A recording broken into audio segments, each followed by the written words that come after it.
Welcome to maths academy. हम लोग waste Bengal board का मैथ्स का बुक से एक्सरसाइज 19 का सॉल्यूशन देख रहे थे, जो कि मेंसुरेशन का डिफरेंट सॉलिड ऑब्जेक्ट्स चैप्टर से है। तो सम्स नंबर 1 से लेकर के 7 तक का सॉल्यूशन हम लोग पिछले वीडियोस में देख चुके थे। आज हम लोग सम्स नंबर 8 से स्टार्ट करेंगे। तो क्वेश्चन है, if the radii and the volumes of a solid sphere and the solid right circular cylinder are equal, then let us calculate the ratio of the radius and height of the cylinder। यानी कि question में कहा गया है कि एक solid sphere का और एक सॉलिड राइट सर्कुलर सिलेंडर का रेडियस सेम है और वॉल्यूम्स भी सेम है। तो हमें जो है रेडियस और हाइट जो है सिलेंडर का, उसका रेशियो पता करना है। तो देखिए, इसका सॉल्यूशन में हम लोग सबसे पहले लिख लेंगे volume of sphere equals to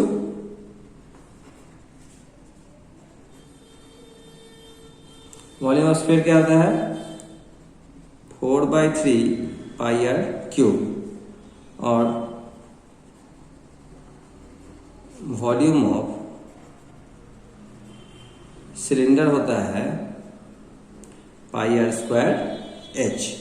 अब इन दोनों का जो है वॉल्यूम इक्वल है और रेडियस भी इक्वल है, तो हम लोग बोल सकते हैं, तो देयरफॉर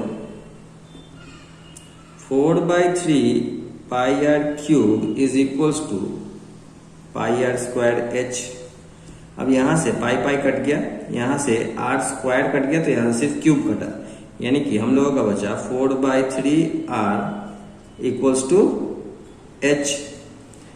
अब क्रॉस मल्टीप्लाई करेंगे तो ये हो जाएगा 4r इक्वल्स टू 3h, और r by h equals to हो जाएगा 3/4। तो therefore r is to h equals to हो जाएगा 3:4। यही हम लोगों का आंसर है। क्वेश्चन नंबर 9 है, let us determine the number of solid spheres with diameter of 2.1 decimeter can be made by melting a solid copper rectangular parallelopipe piece with length of 6.6 decimeter, breadth of 4.2 decimeter and thickness of 1.4 decimeter, and also calculate the quantity of metal in cubic decimeter in each sphere। तो यहाँ पर बोला गया है कि एक copper का solid rectangular पैरेललोपाइप है जिसका लेंथ है 6.6 डेसीमीटर, ब्रेथ है 4.2 डेसीमीटर और हाइट है 1.4 डेसीमीटर। इसको पिघला करके सॉलिड स्फीयर बनाना है, यानी गोलक बनाना है, जिसका प्रत्येक का डायमीटर है 2.1 डेसीमीटर। तो कितने गोलक बनेंगे, यानी कितने स्फीयर्स बनेंगे और प्रत्येक का जो है कितना उसका वॉल्यूम होगा। तो आइए सबसे पहले जो है हम लोग रेक्टेंगुलर पैरेललोपाइप का लेंथ, ब्रेथ और हाइट लिख लेते हैं। तो length of rectangular parallelepiped equals to है 6.6 डेसीमीटर। उसी तरह से ब्रेथ है 4.2 डेसीमीटर और हाइट है 1.4 डेसीमीटर।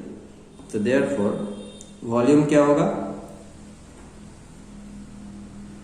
वॉल्यूम हो जाएगा length into breadth into height, यानी कि 6.6 इंटू 4.2 इंटू 1.4, यानी कि इन तीनों को जब हम लोग मल्टीप्लाई करेंगे तो ये आएगा 38.808 क्यूबिक डेसीमीटर। अब डायमीटर ऑफ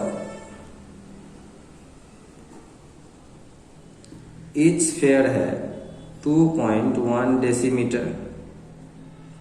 तो देयरफॉर रेडियस इक्वल्स टू हो जाएगा 2.1/2 डेसीमीटर। इसको ऐसे ही रहने देते हैं हम लोग।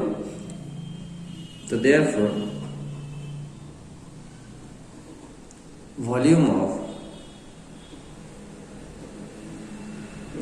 ईच स्फीयर हो जाएगा 4/3 पाई आर क्यूब, यानी कि 4/3 into 22/7 into 2.1/2 into 2.1/2 into 2.1/2।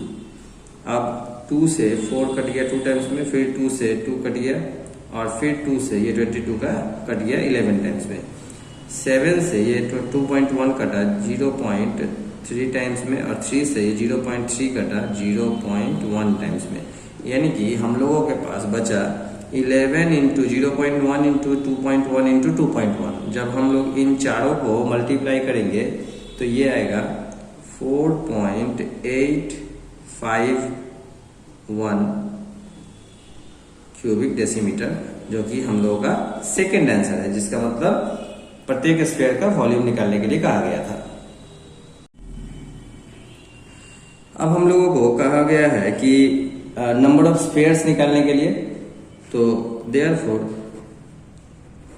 Number of spheres equals to हो जाएगा। अब देखिए इस वॉल्यूम को इस वॉल्यूम से हमें डिवाइड करना पड़ेगा, यानी कि 38.808 बाई 4.851। आप लोग इसको डेसिमल हटा करके भी काट सकते हैं, या फिर डायरेक्टली भी अगर आप लोग इसको काट देते हैं तो आंसर आएगा 8, यानी कि 8 स्फीयर्स।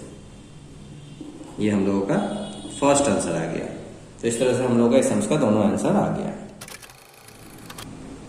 सम्स नंबर 10 में क्वेश्चन है, let us determine the length of a right circular rod of 2.8 centimetre radius made by recasting a solid gold sphere of 4.2 centimetre radius. तो देखिए सम्स नंबर 10 में जिसके पास पुराना बुक है वो क्वेश्चन थोड़ा रॉन्ग है। यहाँ पर रेडियस नहीं होगा, यहाँ पर होगा diameter.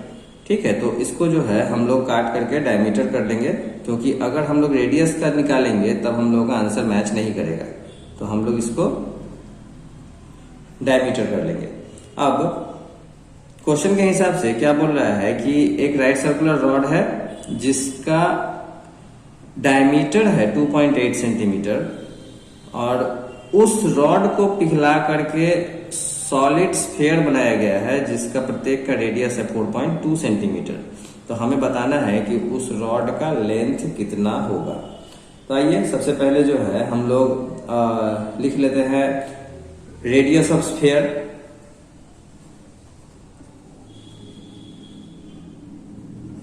Radius of sphere equals to दिया हुआ है 4.2 सेंटीमीटर। तो देयरफॉर इसका जो है हम लोग वॉल्यूम निकालेंगे, तो वॉल्यूम इक्वल्स टू हो जाएगा 4/3 पाई आर क्यूब, यानी कि 4/3 इंटू 22/7 इंटू 4.2 इंटू 4.2 इंटू 4.2। अब 7 से 4.2 को काटेंगे तो 0.6 टाइम्स में जाएगा और 3 से 0.6 को काटेंगे तो ये 0.2 टाइम्स में जाएगा, यानी कि 4 इंटू 22 इंटू 0.2 इंटू 4.2 इंटू 4.2, यानी कि इन पांचों को जब हम लोग मल्टीप्लाई करेंगे तो ये आएगा 310.464 क्यूबिक सेंटीमीटर। अब हम लोग सिलेंडर का जो है डायमीटर लिख लेते हैं। तो डायमीटर ऑफ रॉड कितना था 2.8 सेंटीमीटर। तो देयरफॉर रेडियस हो जाएगा 2.8/2, यानी कि 1.4 सेंटीमीटर। अब हम लोग वॉल्यूम निकाल लेंगे। तो देखिए वॉल्यूम निकालने के लिए हाइट का जरूरत पड़ेगा, जो कि यहाँ पर नहीं दिया हुआ है। तो सबसे पहले हम लोग हाइट को लेट कर लेते हैं। तो height equals to x centimetre let कर लिए। तो देयरफॉर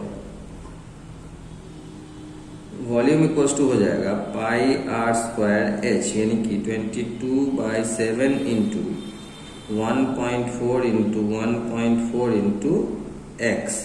7 से 1.4 कटेगा, यानी कि 0.2 टाइम्स में, यानी कि 22 इंटू 1.4 इंटू 0.2, ये आएगा 6.16x क्यूबिक सेंटीमीटर। अब हम लोगों को कहा गया है कि हाइट निकालना है। तो देखिए ये वॉल्यूम और ये वाला वॉल्यूम दोनों इक्वली होगा, तो हम लोग एटीपी कर देंगे यहाँ पर। तो एटीपी में हो जाएगा 6.16 x इक्वल्स टू 310.464 और x इक्वल्स टू हो जाएगा 310.464 बाई 6.16। अभी 6.16 से इसको जब हम लोग काटेंगे तो ये आ जाएगा 50.4। ये आप लोग जो है डेसिमल हटा करके भी काट सकते हैं या फिर डायरेक्टली भी काट सकते हैं। डायरेक्टली काटना काफी मुश्किल होता है, तो इसलिए जो है आप लोग इसको डेसिमल हटा करके काट लीजिएगा, वही ठीक रहेगा। यानी कि 504/10 आएगा, यानी कि 50.4 सेंटीमीटर। ये हम लोगों का आंसर आ गया। ये 50.4 जो है रॉड का हाइट आया है। आप अलग से स्टेटमेंट में आंसर लिख ले सकते हैं। तो इस तरह से आज हम लोगों ने 8, 9 और 10 यानी कि 3 सम्स का जो है सॉल्यूशन देखा। उम्मीद करता हूं कि आप लोगों को समझ में आया होगा। नेक्स्ट सम्स से हम लोग सम्स नंबर 11 से अगले वीडियोस में देखेंगे। तब तक के लिए बाय बाय।